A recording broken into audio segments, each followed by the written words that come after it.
Hello everyone and welcome back to Divine Journey 2. Last episode we grabbed the rest of the mystical agriculture seeds, besides neutronium of course. We also upgraded our alchemistry setup here. We set up the production of singularities and used those to start crafting our Philosopher stone.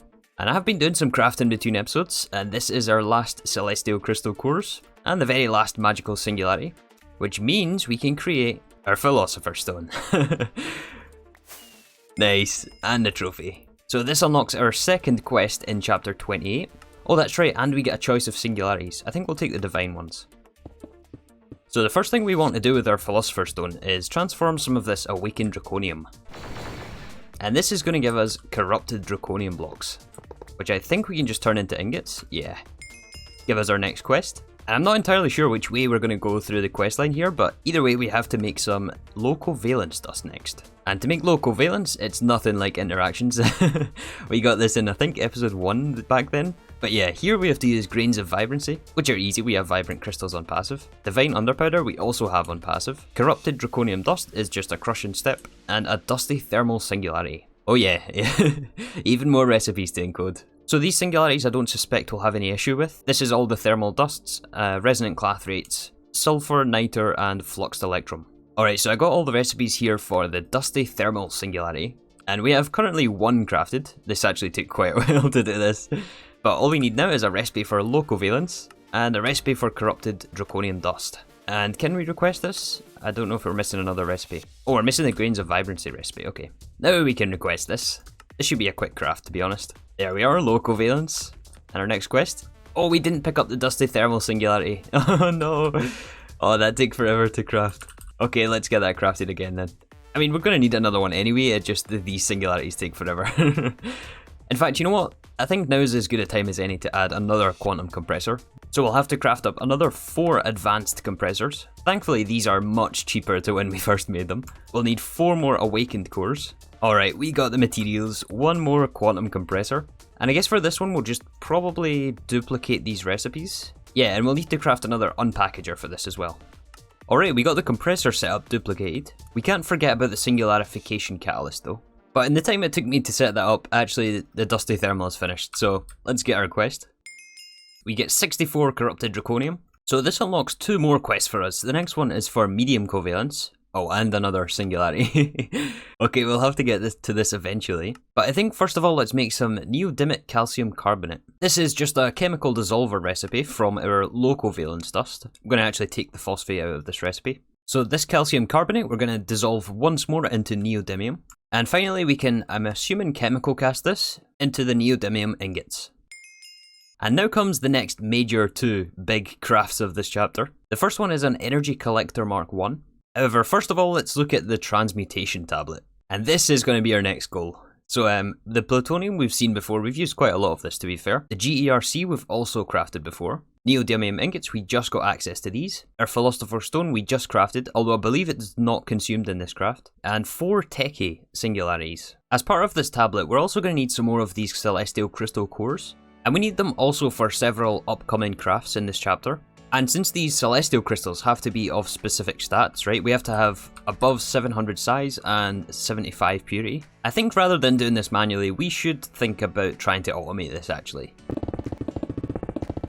Alright, so I think Integrated Dynamics is a great solution for this. And once again, shout out to Taz, who has helped me with this setup.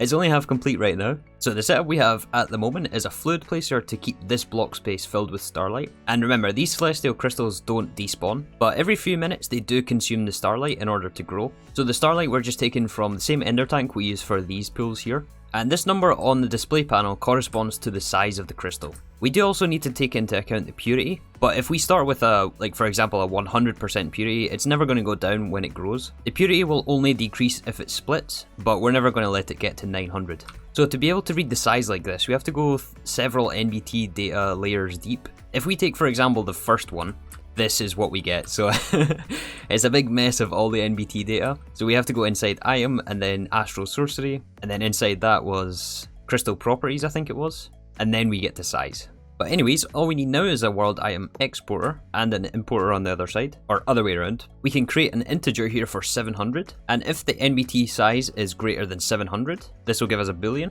and this we can put inside the importer. And we will also need somewhere for this to go, so we can put an interface onto a diamond chest, or any inventory really. And we'll have to make sure we store our variables away. Oh, and this should be in this slot I think as well. Yeah. So now as a quick test, if we were to throw this crystal in with size of 700, it should be immediately put into the chest, which it is. And if we were to throw this one at size 300, it should stay on the floor there. Then we have to go into the entity reader, grab another entity tag, and then I think we can just say is null. So basically, if there's nothing in this block space, then we want to place down another rock crystal, which is what this import chest is for. Oh, and of course we'll have to change this to a different channel that this importer is on. Otherwise it's going to place items from this chest. So now we can load this up with purity 100 crystals, and this will automatically throw it in the starlight, grow it to size 700 and output to this chest for us. Awesome, we cleaned it up with some facades, and if you're wondering how we're going to get our celestial crystals, well, we have a big backlog of them here. And we can easily get more. So yeah, now back to this Transmutation Tablet, which does require all of these singularity recipes. Here we go again.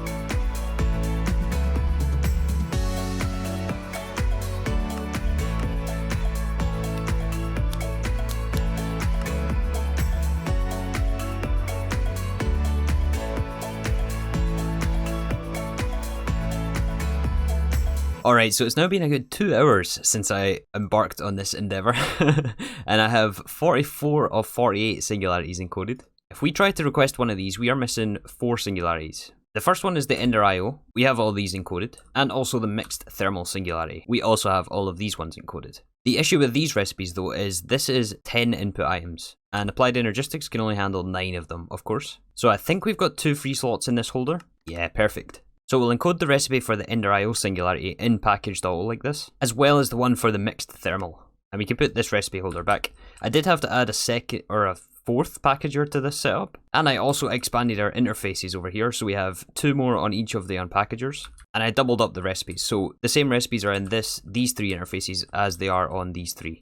And these recipes will have to go inside an unpackager next to this item interface, which is connected to our combination crafter, as this is what we need to combination craft for the mixed thermal and also the Ender IO one. And because we're left with a spare recipe holder, we can actually just put this straight inside the unpackager, and we'll just have to give this a channel and some power.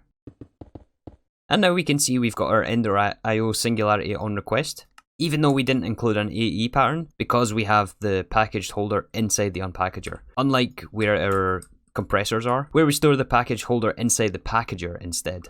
I hope that made sense at least, but this package though is a little bit difficult to wrap your head around the first time, but once it clicks it's really easy to work with actually. So yeah, that just leaves 2 more singularities for the techie, and that is plastic and crystalline pink slime. So the plastic should be an easy fix. We do have rubber essence, which we can turn into dry rubber.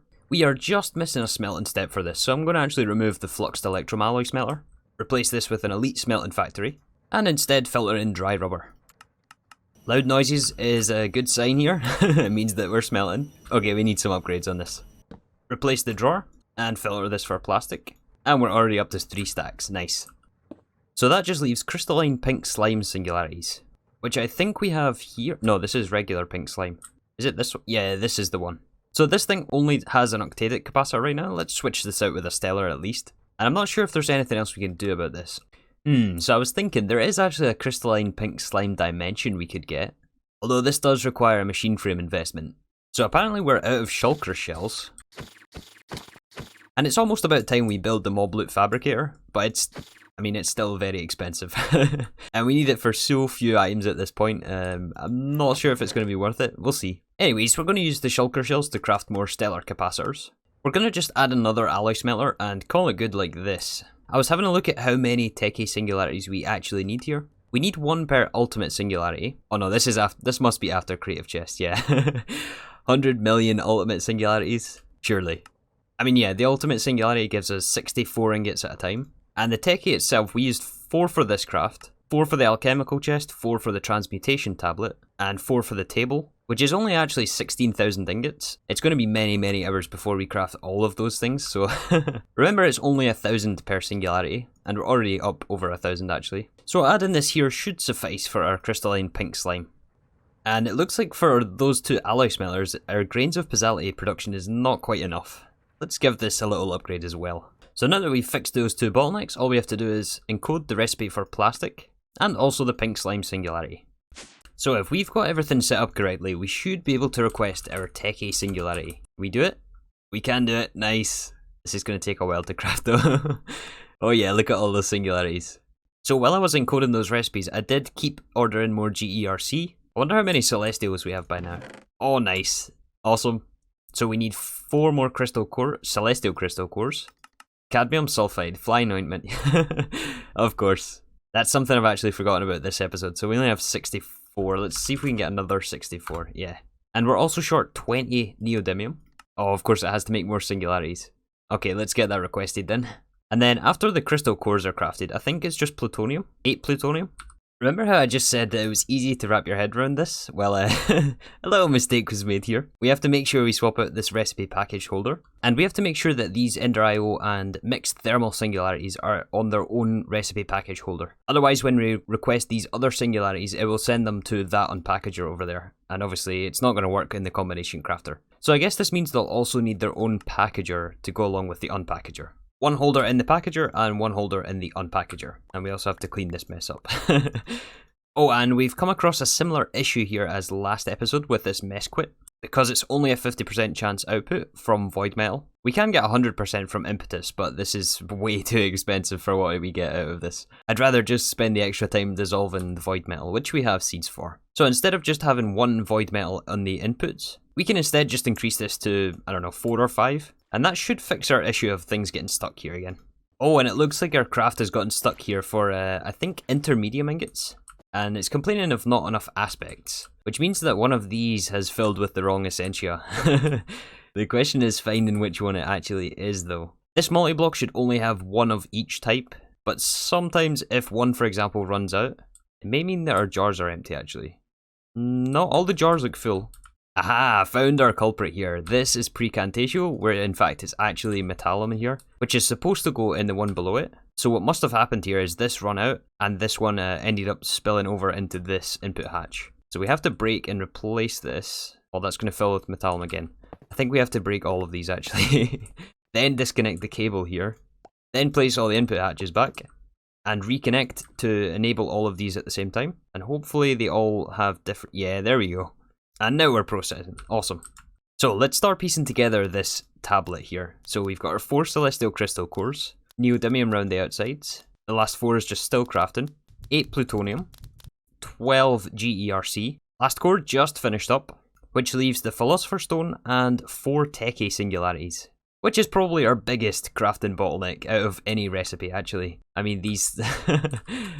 Oh my goodness, these things. Or you know what, maybe I'm the biggest bottleneck here. Wrong recipes. Yeah, the Enderium was missing a full stack, and pink slime is not made with pink slime. Well, it is, but it's the pink slime ingot, not the ball for the singularity. So I found that for our last techie singularity, we're actually a couple of crystalline alloy, vivid alloy, and energetic silver short. And crystalline alloy is one of the slower recipes. However, this does also require grains of pisality, which is shared among the crystalline pink slime ingots. So to help speed up the process of that, I've added this crafter with 4 speed upgrades to give us pulsating crystals. And those pulsating crystals are sent to this very old sag mill actually that sits here to make our grains of pisality. Yeah, so actually just that 1 alloy smelter is not going to be enough for us. So I decided to add 3 more alloy smelters to this wall. These bottom 2 are for energetic silver, and the one above it is for vivid alloy. Oh, and I had to also add some more interfaces to give some more throughput on the item inputs for that. But we have plenty of channels over this side of the base. So yeah, we're just missing these techie singularities, which we can now craft. Actually, it might be 3. Yeah, we need 3, but we're still missing the ingots, which are crafted at the moment. So in the meantime, let's look at this sky blue quest here for medium covalence dust. So this does require the energy singularity, which I actually encoded earlier. This is also used in the techie singularity. Oh, and of course this is the one with vivid alloy and, and energetic silver in it. Yeah, I mean, these ingot rates are pretty fast, so it shouldn't take too long for them to fill up. It's mainly just these silver ones, which we just added the alloy smelters for. But afterwards, we just combine some infused diamonds, some low covalence dust, and the singularity to give us medium covalence. So while we're waiting on our singularities crafted, let's look ahead in our quest book. Once we have the Transmutation Tablet, we will need to learn the transmutation recipes, which is where I think this book comes in. It's been a while since I've played with ProjectE, to be honest, but I think this is the Tome of Knowledge, which is craftable. This Book of the Alchemist is just some of this chemical formula, but this is from our GERC, Souls of the Dark Realm, and a book, so this is easy. This dysprosium ingot I don't think we've made yet, but this we can get from the medium covalence dust, once we craft that, of course. And that just leaves 4 alchemical singularities, which is not one we've made yet, actually. So this is zinc, chrome, uranium, and tungsten, all of which we have seeds for, actually. So yeah, let me encode these recipes as well. Alright, so tungsten, uranium, the chrome singularity, and the zinc, which also needs a combination crafting recipe for the alchemical. So at this point, we're pretty much just waiting on like 30 singularities or something. Yeah, look at all these that are scheduled. Aha, so while we're waiting on these singularities, I was looking through the quest book here, and apparently we've unlocked Getting Creative. This is very exciting. Welcome to the creative stage. So our first quest here is to make some corruption cores. So the corrupted draconium ingots is very simple. These corrupted cores we've made before, although we may have to look at actually buffing our production of these chaotic cores. And these also take death cores, which we've made before actually. I don't remember what we used these in. I guess it must have been the mob grinder. But these are made from death protection poppets, which are made from heaven extract, among other things, but most of the other things we have. However, if we check the recipe for heaven extract here, there is this heart bewitchment item, which if you'll remember is the item only dropped by witches slain with this specific dagger. In fact, let's turn this off. Let's not make a mess here actually. So yeah, we have to be holding this dagger when we slay these witches, and these guys will drop their hearts. However, we're going to need a fair number of these, and I think it's about time we automate this process. Or wait a second, there's no EMC for this, is there? No. That would have been very silly if we automated it just before EMC. I think we're going to set that up next to our other mob farm here. Wow, this thing is actually quick. So yeah, let's build out a little space for us to work in. We'll place the witch spawner in the center of this platform. We also have to give this thing some power. Okay, and then all we need now, I think, is just 3 mob fans. Maybe we can get away with 2 here. Yeah, including some modifiers, we can actually easily fill out this space with just 2. And then I guess we'll need 2 more on the ends here. And then I think all we need is a mechanical user with the weapon inside. Give this some walls. However, we do also have to think about the durability on this weapon here, as when the user is hitting things with it, it does lose its durability. So we can just use an item repairer here from Actually Additions again. And on the insert for this, we'll make sure that we set it to more than 25% damaged. In fact, I guess we can go up to 50%, or no, more than 50% damage. And then on the insert back into the user, we want the filter as not damaged. We'll have to give the item repairer some power. And I think we can just turn this on. I think we're good. Oh, wait, the fans. The fans need power. Yep, give them some redstone. There we go. Oh, he got me. He got me. Oh, does this mean it's repairing? Yeah, I think it must have been repairing there. That's why that guy was still alive. I think we're going to have to switch out the capacitor actually on this powered spawner. If we leave this on stellar, there's going to be way too many witches for this to handle. Even though we've put sharpness on that thing. Although there is a too many mobs thing here. Nah, you know what? Let's switch it out. We don't need that many of these hearts anyway. Plus we have looting on the sword. But yeah, this ranged collector actually is in range to pick up the drops here. We just have to add these hearts into our drawer wall here. So yeah, apart from that, I think everything else here for this death protection puppet we have farmed. We have life crystals on passive as well as magical leather. The second chance potions, I'm sure we have those. Yeah, potions of second chance, yeah, we got those. Of course we also have runes of greed. And the rest for the heaven extract we also have, I think. There is an alternative recipe here for poppets, once we have access to EMC. Instead of having to craft the Thaumcraft Clockwork Mind, we can instead switch out for Knowledge of the Sky, and also swap the Spirit String, which used to be very slow in the spinning wheel actually. We can instead use Triglyceride, which just comes from wool actually. So yeah, let's switch out the recipe for poppets, and we'll come back to these once we have the EMC unlocked for it. Oh, and I'm glad actually I came over to this bewitchment setup. It's been a while since we've been here, but yeah, I noticed that we were out of, or almost out of, acacia resin, which is one of the items used in cleansing balm, and this is used in heaven extract for the poppets. And this is pretty simple to make, we just need acacia saplings. So I guess we must have been running off a backlog, as we used to farm them, I think, in one of those farming stations. And it turns out we don't have it on this essence wall here. So let's give it its own crafter here. I like when fixes are simple like this. And actually, one of the other things for these death cores is florbs of liquid death. So we have looked at these before, but we don't have the liquid death itself automated. And I believe the only way to get liquid death is to use the crucible with an empty bucket. And thankfully we do have one spare crucible in the middle here that I've just been using for manual crafting. But let's hook up some automation to this one as well. We just have to be careful of this line because this is not on a P2P, whereas this one below it is, so... We just have to put the interface on top here, include a pattern for liquid death, which puts the bucket inside here, and we have this recipe remembered. Once it fills up with the essentia, it will output to this shulker box, which is just a buffer actually, and then it gets sent back into this interface down here. And we already have this set up previously actually to import all of the liquid death into this fluid transposer. So we should see the bucket show up soon. There it is, liquid death. That goes into the fluid transposer and creates our florbs. Yeah, and we already have the florbs on passive just below this. And in that time, our last techie singularity has just finished crafting. Please don't consume this Philosopher stone. And we have our Transmutation Tablet. Oh, it didn't. Awesome. And the quest. Yeah, we're definitely going to pick up the Energy singularity, which means we should be able to craft some medium covalence dust and unlock this quest. It's only going to take some infused diamonds, and while it's crafting we can add the recipe for dysprosium, and we get some of this stuff, which will be useful. So this also unlocks the alchemical chest, which is actually a very expensive craft in and of itself. These take reactor stabilizers, which yeah, but that's going to be for another day.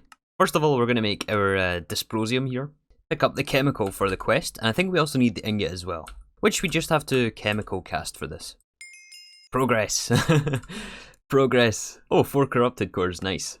And yeah, this brings us on to the Tome of Knowledge, which needs 4 alchemical singularities, and we can use our quest reward here for this chemical to make the Book of the Alchemist. Thankfully, these alchemical ones are much easier to create as there are only 4 per singularity. I think this zinc one is the last one we need to give us our Tome of Knowledge. Yeah, there we go. 4 corrupted dragon tokens, and we unlock dark matter. So inside our transmutation tablet here, we can put inside the Tome of Knowledge, which I think unlocks all of the EMC items. Yep, there we go. Oh, this is awesome. We get primordial pearls, secret alien tech. Not that we need this, to be honest, but oh, look at all this stuff we have access to now. Yep, there's our knowledge of the sky actually, which we use for our poppets. Oh, vengeance essence is also in this. For Garmonbosia. A lot of the stuff we have seeds for, to be fair. Oh, we can get hyper diamonds this way. What else is there here? Oh, this took so long to get today, but it was worth it. We can get blood magic essence this way. Oh, look what else. Look what item it is. These things. I know most of you will know exactly what I'm talking about here. Oh, and it just keeps going and keeps going. So many pages of EMC. Wait a second, was that rainbow stone? No, stained glass, I was gonna say. Anyways, we need a quest for dark matter, and from dark matter we can get hafnium, but I think we'll save the hafnium for next episode. What I would like to pick up here though is red matter. However, this does require a lot of EMC, and the quest book recommends that we use, I think, void metal ingots. Yeah, these are 26,000 each, and a stack is 1 million. Yeah, let's toss in the void metal, which gives us extra EMC to work with, and with this we can take out red matter. I think we need 4 for the quest total. Oh, it was just 1, okay. Which unlocks the last item in this chapter, which is white matter. And this takes 67 million. Let's get a lot more void metal actually. Maybe we should have increased our buffer in the drawer. And yeah, since we are doing this manually, there is a way to automate it with some of these chests and things. But again, these are expensive, so we're going to come back for those at a later stage. But for now, let's melt all this void metal. Pick up the white matter. And get our quest. Awesome. Not that that gives us actually anything, I just... in fact, I wonder if it unlocks any more creative quests. Oh, it does! Oh, there's a lot more creative quests over in here. Interesting. Well, anyways, yeah, I think we're going to wrap things up here. A lot more quests have opened up for us, but there is still more optimizations to be done. Especially with Bewitchment, which I think we'll be tackling next time. This needs some serious improvement for all the draconic cores that we need. But yeah, that's going to do us for today. Thank you again for watching, and I'll see you all tomorrow for some more Divine Journey 2.